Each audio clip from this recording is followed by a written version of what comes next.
कुंती माता भगवान कृष्ण के विरह में तुरंत देह त्याग किया। पांडवों ने कहा कि अब ये भगवान नहीं रहे तो हम क्या करेंगे इस संसार में रह करके। और पांडवों ने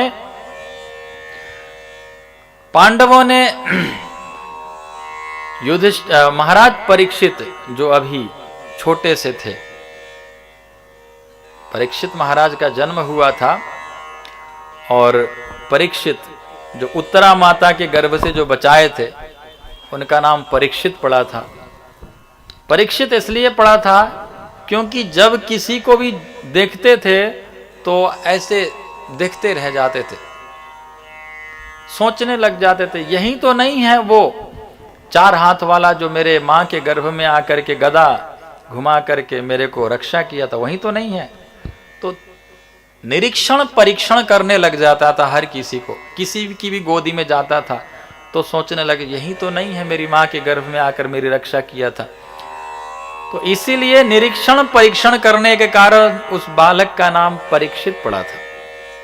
और दूसरा नाम और एक था विष्णु रात, विष्णुना रातः दक्तः। भगवान विष्णु के द्वारा, थोड़ा सा आवाज कम कर दिया तानपुरा का, थोड़ा सा। भगवान विष्णु के द्वारा थोड़ा कम कर सकते हैं, हाँ। भगवान विष्णु के द्वारा रक्षित हुआ बालक, इसलिए विष्णु रात नाम पड़ा, विष्णुना रातः दक्तः, 2 नाम।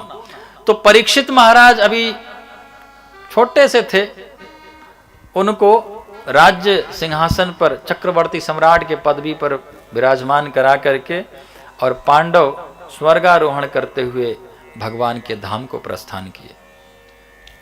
अब इधर महाराज परीक्षित सोचे कि चलो हम मेरी प्रजा कैसे हैं देखते हैं। और महाराज परीक्षित अपने रथ पर आरूढ़ होकर के निकले घूमने के लिए।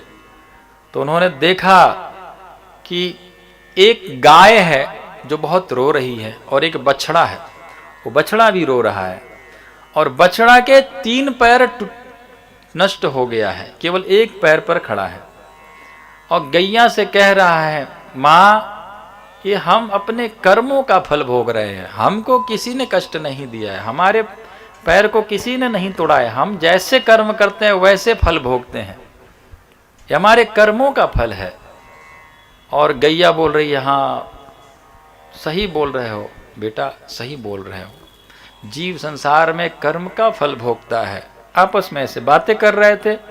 महाराज परीक्षित छुप करके सुन रहे थे, समझ गए और सामने आए, बोले मारो दीरंब भद्रम ते खलाना मई शास्त्री। हे पृथ्वी माता, हे गौ माता, आप साक्षात पृथ्वी हो, आप धरती हो। और हे वत्स, हे बछड़ा, आप साक्षात धर्म हो। मैं पहचान गया हूं आपकी ऐसी स्थिति किसने किया, आपके पैर नष्ट किसने किए, चरणों को किसने नष्ट किया, मैं आज उसको छोड़ूंगा नहीं। तलवार निकाल लिए महाराज परीक्षित ने। कलयुग दौड़ता हुआ आया और गिड़गिड़ाते हुए चरण पकड़ लिया, महाराज गलती हो गया, माफ करना, मैंने किया, मेरे से हो गया।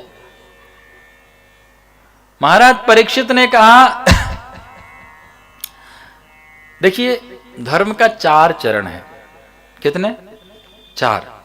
सत्य, दया, तप और शौच, ये 4 चरण हैं धर्म का। और 3 चरण नष्ट कर दिया था। तो महाराज परीक्षित ने कहा बताओ तुम क्यों आया, मेरे राज्य में क्यों प्रवेश किया। तो उसने कहा कि आपके राज्य कहां नहीं है बताइए, जहां आपके राज्य नहीं हो मैं वहां चला जाऊंगा। एक छत्र, पूरे चक्रवर्ती सम्राट, पूरे पृथ्वी का राजा तो आप हैं, तो जाऊं कहां, मैं कहां जाऊं। बोले ठीक है तुम रह सकते हो, लेकिन तुम्हारे अंदर अच्छा गुण कुछ होना चाहिए। क्या अच्छा गुण है तुम्हारे अंदर, अपने गुण बताओ। बोला गुण तो कुछ नहीं, अच्छा गुण तो कलेर दोष निधि राजन, दोष का समुद्र हूं हे राजन, मैं दोष का समुद्र हूं, दोष ही दोष से भरा हुआ है कलयुग। बोले फिर तुम्हारे लिए जगह नहीं है। तुम यहां नहीं रह सकते हो। दोष इस तरह से भरा हुआ व्यक्ति को हमारे राज्य में कोई स्थान नहीं है। बोला अस्ति एको महान गुण, एक महान गुण है। बोले क्या? कीर्तना देव कृष्णस्य मुक्त संग पर। खाली भगवान का कीर्तन करो, नाम जप करो और धाम जाओ। इतना बढ़िया गुण तुम्हारे अंदर। सत्ययुग में 1 लाख बरस तक तपस्या करना पड़ता, घर बार छोड़ के। त्रेता युग में यज्ञ करना पड़ता 10,000 वर्ष तक। द्वापर युग में पूजा पाठ करना पड़ता था 1000 वर्ष। कलयुग में खाली नाम जप करो, अपना काम करते रहो, नाम जपते रहो और धाम भी जाओ। इतना इतना बढ़िया तुम्हारे अंदर गुण है और तुम कहते हो तुम्हारे अंदर गुण नहीं है। मैं तुमसे बहुत प्रसन्न हूं। मैं तुमको 4 स्थान देता हूं रहने के लिए। इन 4 स्थानों में रहना। कलयुग को रहने के लिए जगह दिया 4 स्थान। द्यूतम पानम स्त्रीह सूना यत्रा धर्म चतुर्विधा। अधर्म का 4 स्थान। द्यूतम जुआ खेलना, जहां जुआ खेलते हैं वहां रहना। लोग जहां जुआ खेलते हैं वहां रहना। द्यूतम, इससे क्या होता है? तो जुआ खेलने से सत्य रूपी धर्म का चरण नष्ट हो जाता है। सत्य, दया, तप, शौच, ये 4 चरण है धर्म का। उसमें जो सत्य है वो द्यूत, जुआ खेलने से सत्य रूपी धर्म का चरण नष्ट हो जाता है। क्यों? क्योंकि जो जुआ खेलता है उसको झूठ बोलने आ जाता है, उसके अंदर सत्यता खत्म हो जाता है। इसलिए सत्य रूपी धर्म का चरण उसका नष्ट हो जाता है। द्यूतम पानम, दूसरा स्थान दिया नशा, जहां पर नशा करते हो। नशा, शराब हो गया, पान सिगरेट गुटखा हो गया, कुछ भी हो, नशा होने वाली बीड़ी हो गया, कुछ भी नशा होने वाली जो कुछ भी है। यहां तक कि चाय भी नशा है। समय पर चाय ना मिल जाए तो बहू की पिटाई हो जाएगी। है? तो चाय भी नशा है। चाय भी नशा है, कैफीन है उसके अंदर। तो नशा, जो नशा करता है उसके घर भी कलयुग रहता है। जिस घर में जुआ खेलते हैं उस घर में भी कलयुग रहता है। और कलयुग क्या करता है? कलह कराता है, घर में लड़ाई झगड़ा कराता है। कलयुग कलह कराता है।